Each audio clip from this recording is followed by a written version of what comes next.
So, looking at the water element today, please pause and read this. This is for acupuncture students only. Character for water shows the currents of a river, which you can see quite clearly in the old forms.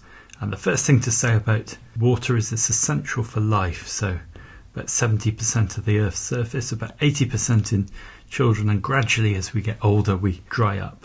We can think of water and fire as being in a yin-yang relationship. So water tends to move downwards, is yin in nature. Fire tends to move upwards, it's yang in nature. We see the cycle of winter through spring, summer, autumn and back, midnight through noon and back to midnight again.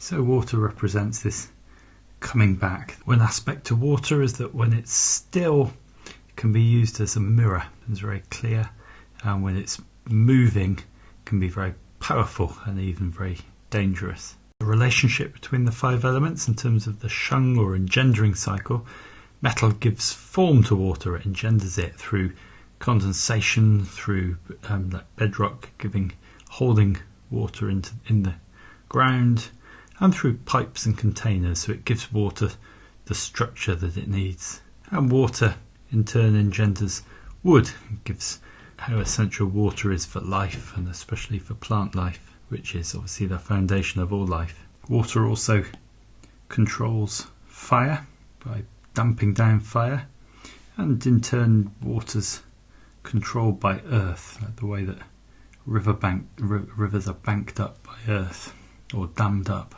In Taoism, water is a really important symbol, obviously essential for life, and has this downward direction that inhabits the low places.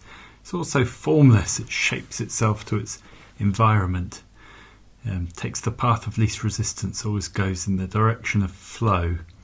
It's soft but very powerful, and it reflects when still. Tao Te Ching 8 says the highest quality is to be like water. So the quality of water benefiting the 10,000 things, i.e. everything, is indisputable. What's more, it occupies the low places that many men detest. And for this and other reasons, it is with the Tao. Tao Te Ching 78 says, under heaven there is nothing as pliant and delicate as water, and yet in attacking the sturdy and strong, there is nothing able to surpass it, nothing from which it could be changed. And in the inner chapters of Chuangzi, it says people do not mirror themselves using flowing water, but with still water.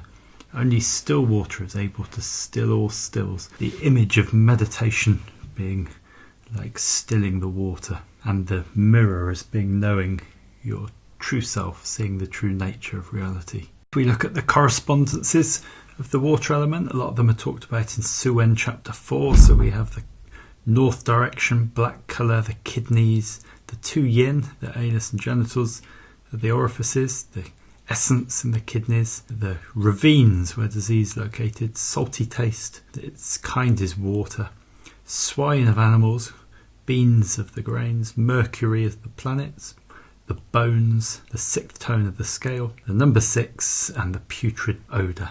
Season is winter, dong, which shows at the top fruit on the end of a branch, so the end, and ice. So it was originally the extremity, the most extreme time of the year, and hence winter. So we associate winter with a return to dormancy, a return to the yin time, so both in terms of longer nights and in terms of the cold. One of its forms is obviously freezing, so you see ice and stillness. We see reserves in terms of reserves of food for the winter, building fat in our body, and reserves of energy that are important to get us through this cold yin dormant time. Tao is Tsang, storage, which is the spoils of war or treasure buried under the ground. Water acts as like our reservoir of energy, it's the basis of our constitution, and also the extra energy that we need for growth, repair and development. Orifice of the water is the ears, so you can see that the ears are shaped quite like a kidney, and the ears manifest the state of the kidneys. Large ears are often associated with good Jing. Think of the statues of Buddha with great big earlobes showing his big wisdom and his strong constitution.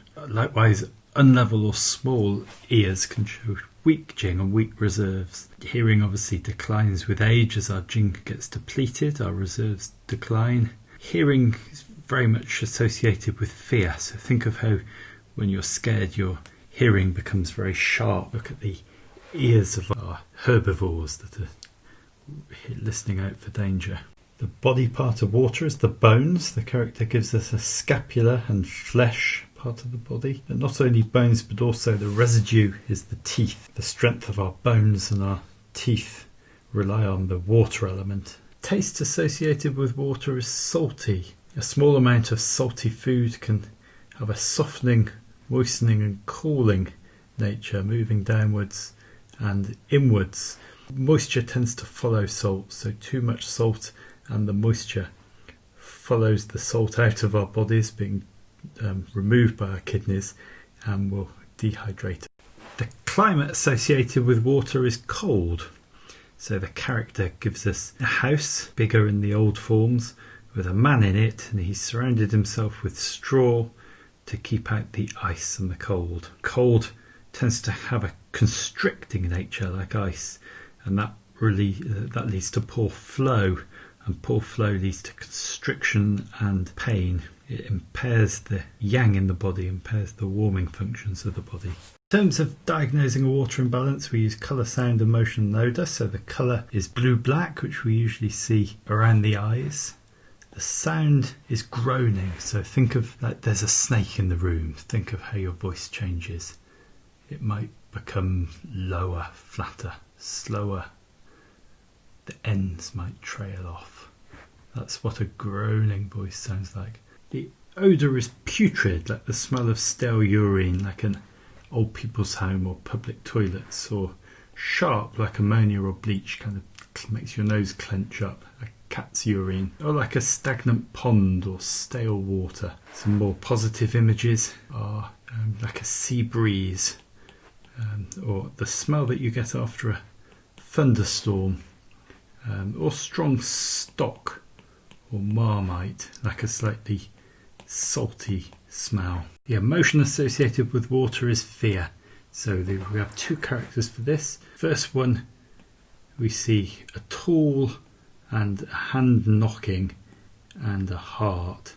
So it gives this image of a tool, something banging on the heart, like palpitations. The other character, we have a heart again, so it's a feeling, and we have a pheasant, and we have two big eyes. So it's the feeling of a pheasant that's frozen and staring, like frozen in fear. Observing fear in somebody, we see a lot of fear in the eyes. So the eyes go wide, they open, we see the whites of the eyes, or the eyes flicker back and forth. We see the eyelids rise and crinkles appearing on the forehead. Lips draw back and the mouth might open slightly. The whole body might draw back. Breathing coming high into the chest. We might see trembling or shaking. In theory, in Chinese medicine, fear makes the qi descend. So we see this in wanting to empty our bladder and our bowels. If the fear's repressed or held in, it tends to rebel up the chongmai. So we see symptoms like palpitations, tight chest and tight breathing, diaphragm gets tight, butterflies in the stomach. Fear is essentially about keeping us alive, keep the drive to live. And if we think about the process, the first stage is the awareness of a threat, and the second stage is assessing the threat and the heightened awareness that comes with assessing the threat, and the third stage is action. So the action, if the threat is small, might be nothing, or it might push us into flight, fight or freeze mode. So we might run, we might fight, we might freeze up. Another way of viewing this is that we have a threat, and then we have a future imagined safety where we get away from the threat. The threat's no longer a problem, and we have a future imagined violation where the threat becomes a problem for us in some way. Notice that this is always future based, so fear takes us out of the present and into the future and into the imagined. Information that makes the future imagined safety more likely is reassurance, and information that makes the future imagined violation more likely is the stuff that frightens us. If our fear is If our water is well balanced, we can notice danger and assess the extent of the risk it presents. We can reassure ourselves that we're safe, but we can take action to deal with the risk. So if we see a well-balanced water as appropriately assessing risk and acting appropriately, we could look at how this might go wrong. So we might have no sense of fear and engage in risk-taking behaviour. We might need constant risk to feel truly alive. So we might need to constantly be in an adrenalised, buzzy state, risky behaviour or sports or activities that keep us adrenalised. We may see risk in everything and become hyper-vigilant. So here we get into anxiety, where our systems are constantly in that over-alert state, looking to see what's wrong, overthinking things, hyper-aware. We may see risk in everything and become frozen. So fear can be paralysing, and we may stop doing things because of our fears.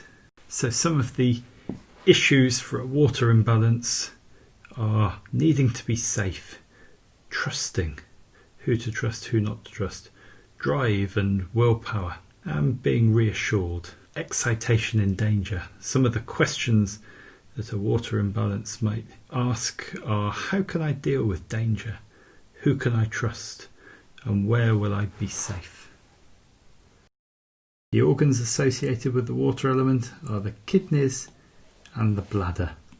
Shui chapter 8, it says the kidneys hold the office of action and strength, and dexterous skill and ingenuity stem from them. So the kidneys are regarded as the controller of fluids. The same chapter, the bladder is like the river capital city. So city, really important port city. It stores fluids which then by chi transformation are able to be expelled from the body. So the bladder is the controller of the storage of fluids. So the kidney yin is like the reserves of fluid in the body, a sea or lake. The kidney yang is like the sun, steaming the fluids up and forming clouds, which are like the lung yin, and the lungs then irrigate the body. And of course that returns back into the seas and the lakes. Ding Shui, it says that the kidneys store essence and jing, the reserves, and the essence houses the zhi, or the will. So the will is the tendency towards something. I think of it as what is on one's mind. It shows a foot and a heart. So it's the heart or spirit, what gives it its direction or its drive. So we can translate it in one sense as willpower, drive, determination. It's also linked to memory, and it can be used generally to describe the emotions or the spirit. If we think of an appropriate expression of some of these water attributes and what might happen if it goes out of balance in either direction, we might say that appropriate fear is a balanced expression, and that risk-taking or fearing the worst and being anxious or not doing things are either side of that imbalance. In the same way, trusting appropriately, if that's lacking, we might become very distrusting. We might not know who to trust, or we might become overly trusting and try and gain lots of information. One of the things with fear is that more information means potentially more safety.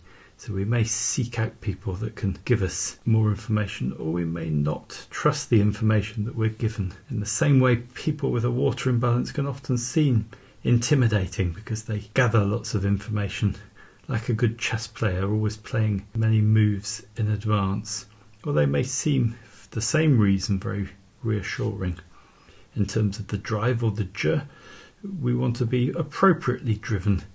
If this goes out of balance, you might see someone that's overly driven, can't stop, always on the go, or you might see someone who's lacking drive, can't be bothered. In the same way, you might see someone who's paralysed and frozen up, or someone that's agitated and anxious and restless, with a nice calm state being somewhere in the middle. Thanks for listening. Thank you to the people that took the photographs. And here's some references and further reading.